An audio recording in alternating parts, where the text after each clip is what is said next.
Hello again, everyone, and welcome back to the podcast. I'm your host, Joe in Love, here with another edition of Sports Overview Topics, episode 146 to end the pod. Don't have a lot going for the podcast today, but some interesting stuff to go over.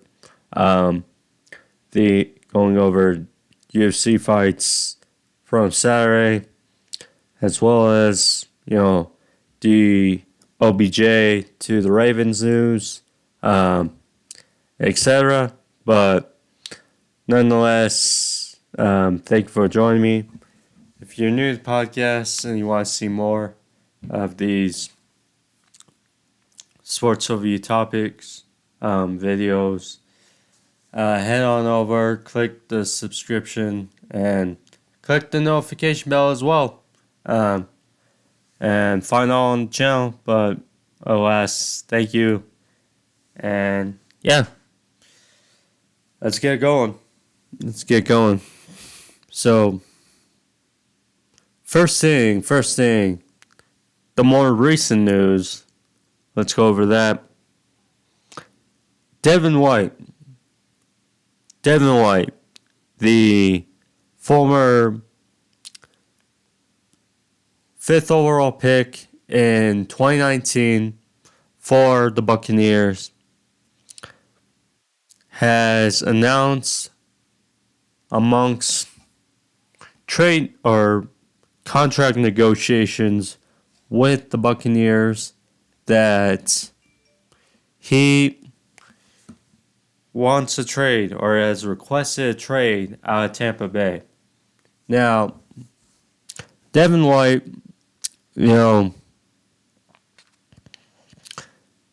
this will be playing under his 5th-year option, hence being a first-round pick, top 5 pick in 2019. Is one of the better linebackers in the league. Devin White was a key contributor in their Super Bowl title in 2020 for Tampa Bay, and has been a real good piece inside for the defense, and has been a contributor. Now, with linebackers, it can be tricky, and Roquan Smith, took him getting traded last year to get the money he wants. In turn, Chicago signed 2 running backs, but or linebackers, excuse me. But we'll see. I know they would love to have him back, but of course, money is thing in the NFL. So, yeah.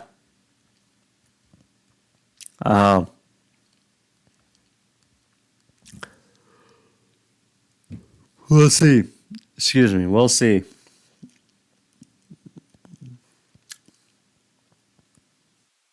UFC 287 was Saturday, and what was a solid card with most notably the big news in the main event. And, well, first of all, the co-main event was weird. But first we'll talk about, the co-main event. Gilbert Burns versus Jorge Greenbread Masvidal. Decisive, and Gilbert Burns won a unanimous decision over Masvidal. Masvidal, he had such a unique rise in the UFC, basically, he was always like up and down, up and down. He beats Cowboy when Cerrone. He beat Cerrone when Cerrone was on a hot streak at 170, but then he lost to Wonder Boy in New York, and then he really found his groove when he knocked out Darren Till, knocked out Ben Askren in one of the greatest knockouts you'll ever see in that flying knee. I not much to say. He beat Nate Diaz to win the BMF belt in a heck of a fight. I mean, nonetheless, but he lost to Usman twice. Yes, he took the first fight on short notice, and he lost to Kobe Covington as well, and now losing to Gilbert Burns in weird fashion. I mean, and now he calls with MMA retirements. You take them with a grain of salt. Pretty much out of all sports retirements, but Mossville called it quits after a weird loss to Burns at UFC 287. And, I mean, he's had... You don't realize how many fights he has until you look up his record. And you're like, huh. But, yeah. But this downward spiral has been weird for Masvidal. And, there are fights I'd still like to see of him. Obviously, if he beat Burns on Saturday, then a fight, obviously to make was against Leon Edwards because of their history.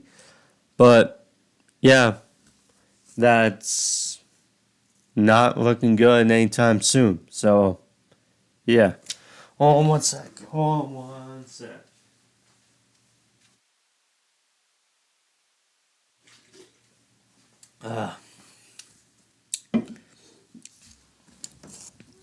Coke to clear my throat. Okay, much better.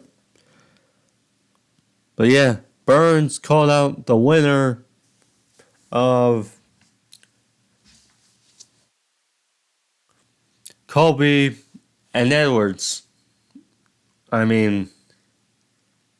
Really besides Burns' decision loss to Khamzat Chimaev, which was a great fight. Burns has really been on a good tear. Well, and the great fight versus Usman. Besides those two hiccups, Burns has really done his work in the division. And, I would love to see him get another crack at the welterweight title. So we'll see about that. But certainly I had to make. That was another fight to keep in mind for Masvidal as well if he won Chimaev, but it seems out of the cards right now. The main event was fun. as you expect, with a thrilling finish.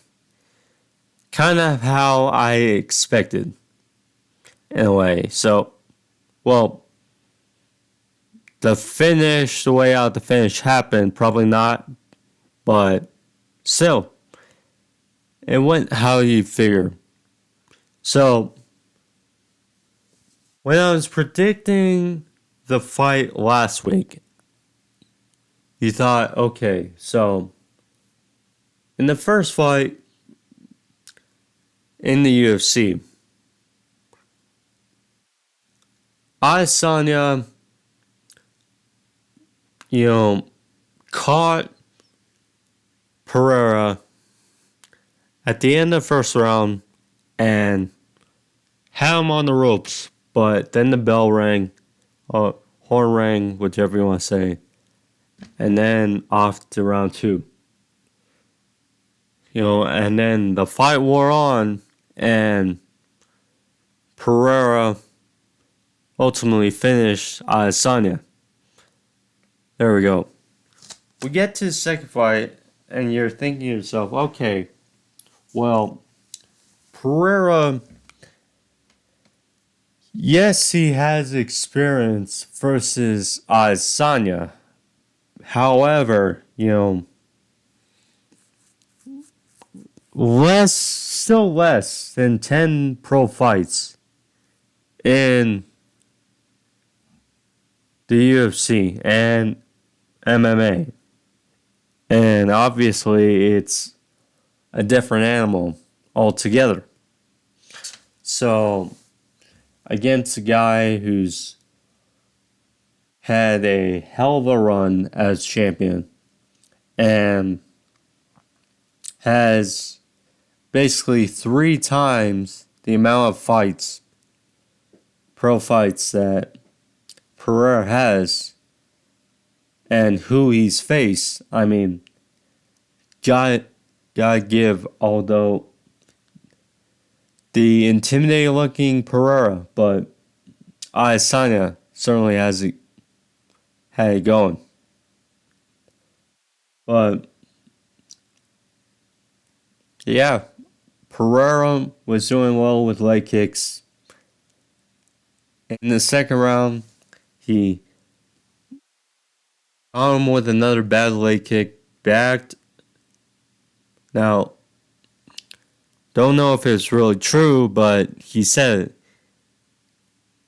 Adesanya laid the trap, and Pereira came in, backed up against the fence with his hands down, trying to finish. And, Adesanya caught him with one shot on the jaw, which stunned Pereira, and then another 1-2 on the temple. Pereira's lights were out, and then a thunderous hammer fist, which ended the job. And Adesanya got his revenge and won back the UFC middleweight title. Adesanya, when we look, no matter what happens from here on out, when you look back on this guy's UFC career, it's going to be a hell of a story. Because we saw Anderson Silva for such a long time with a long reign. Nothing but winning and winning. And when Chris Weidman came around, it was like good but odd when he knocked out Anderson Silva. Because it was like, okay, well, the only thing you knew about the middleweight division was Anderson Silva for the longest time. And then, you know, yes, Chael Sonnen had a great shot and almost did it for himself, but yeah, my point. But Weidman knocked out Silva, and then, Rockhold took his place to the top, and then, Bisping, and then GSP, who, you know, vacated it, but, Whitaker, and then, now Adesanya. The story has just been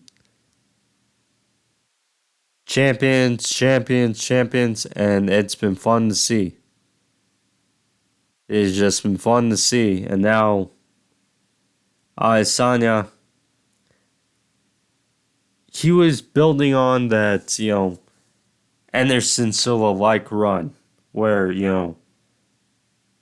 he beat Whitaker not once but twice.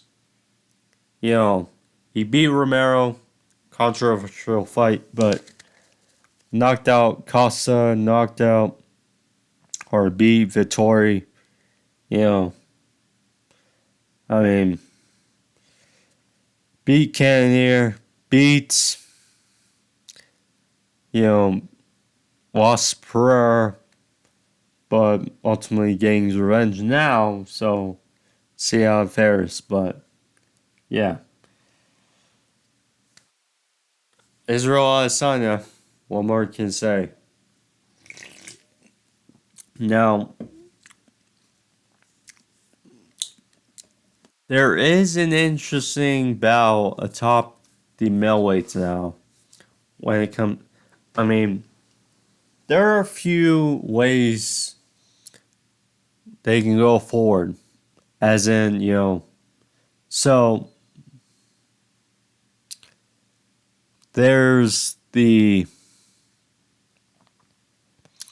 third fight, there's the trilogy versus Pereira. Obviously, that's an option. Although Dana said in his fight presser that,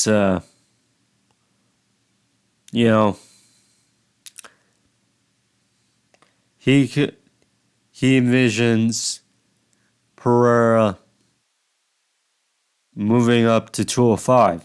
Now, it's weird because could go one of two ways because of the frame of Pereira.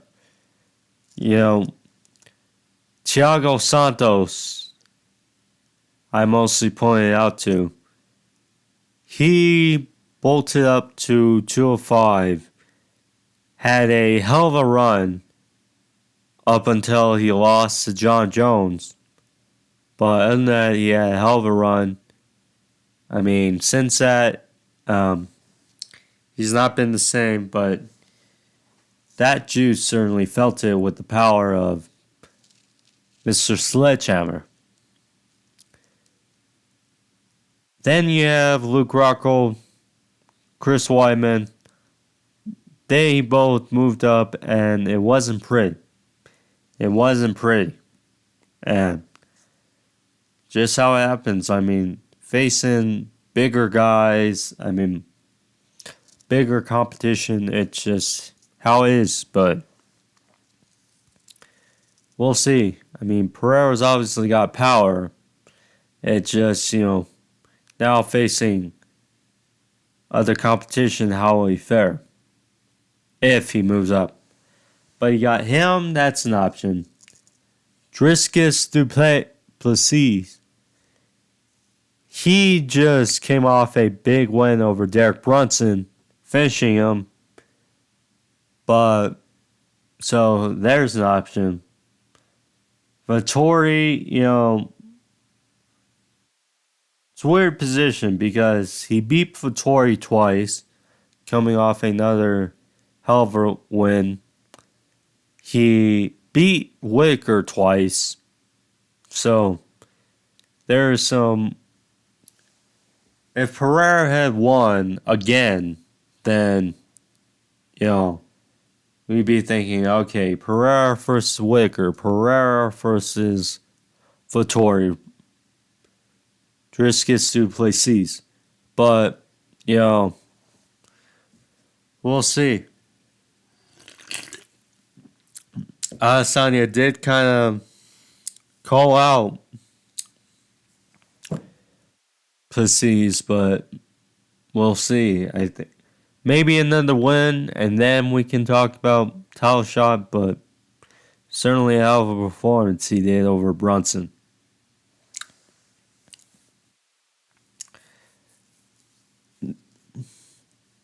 Jon Rahm. Jon Rahm. He won the Masters in golf. Yes, it's been a while since I talked about golf, but the Masters, credit to him. He got his first U.S. Open win last year, and now this year he wins a Masters. Now, Brooks Kopka, whichever you want, however you pronounce his name, nonetheless, he had quite a lead on Rahm in the middle stages, but Brooks, just faltered. I mean, he had a 6-stroke lead, and then down, he fell. The strokes kept piling up, and Rahm was steady, but also credit to Phil Mickelson. I mean, 65 strokes. Apparently the most for a guy over 50 or 50 and older. That's hell of a credit. Just came up a little short, but go on, Mickelson still going strong. Just came up a bit shy. What a heck of a story that would be as well. But yeah, it happens. But nonetheless, before I go, I gotta go over, OBJ. OBJ. So, Odell Beckham Jr. was set to interview or meet with the Jets on Monday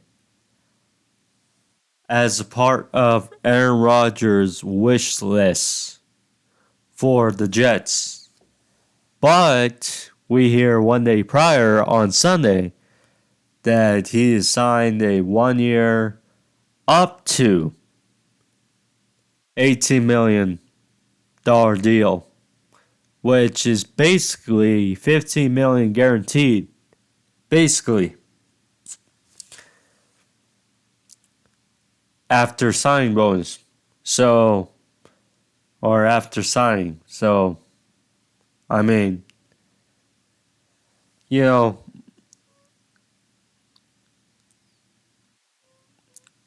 Odell's in a weird situation now. Because you think, okay, if he went to the Jets, similarly to the Rams, now Garrett Wilson is no Cooper Kupp, but Garrett Wilson showed last year he is very capable of being a number one receiver. Very capable. And winning the Offensive Rookie of the Year. Had over 1,100 yards. He's a stud with 3 starting quarterbacks with Flacco, Mike White, and Zach Wilson. Now, he might have been the 1A, but nonetheless, he wouldn't have had the burden of being the number one. Now he goes to Baltimore, at least on a 1 year deal, because really you don't know who the quarterback's going to be with Lamar Jackson and this ongoing feud as his contract situation. So you don't know, but at least for his sake, it's only a 1 year deal, at the way it seems. It does feel a bit underwhelming. I mean, if we knew Lamar was there, then we was gonna be there, then we think, okay, well, maybe number one receiver. But the reality is, they traded Hollywood Brown last year. Rashad Bateman has been good at times since they drafted him, but he's been dealing with injuries and it's not been quite who they thought he was going to be coming out of Minnesota. So they signed Deshaun Jackson last year late. He had a little bit of boost, but really, OBJ is really Mark Andrews is the only reliable guy in the offense as far as a receiver playmaker. And now, I mean,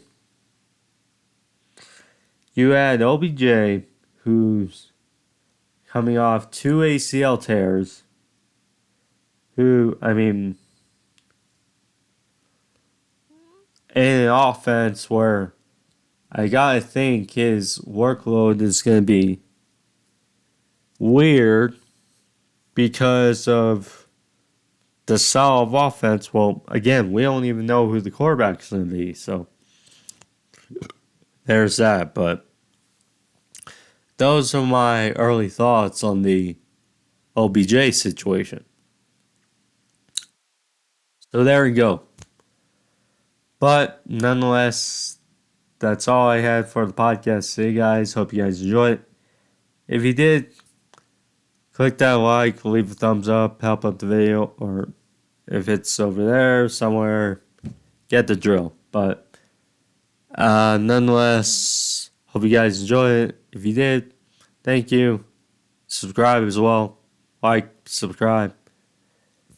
See you guys next week for episode 147. Next week, I will have my first NFL mock draft. Hopefully, my only. Yes, I'm a mock draft guy.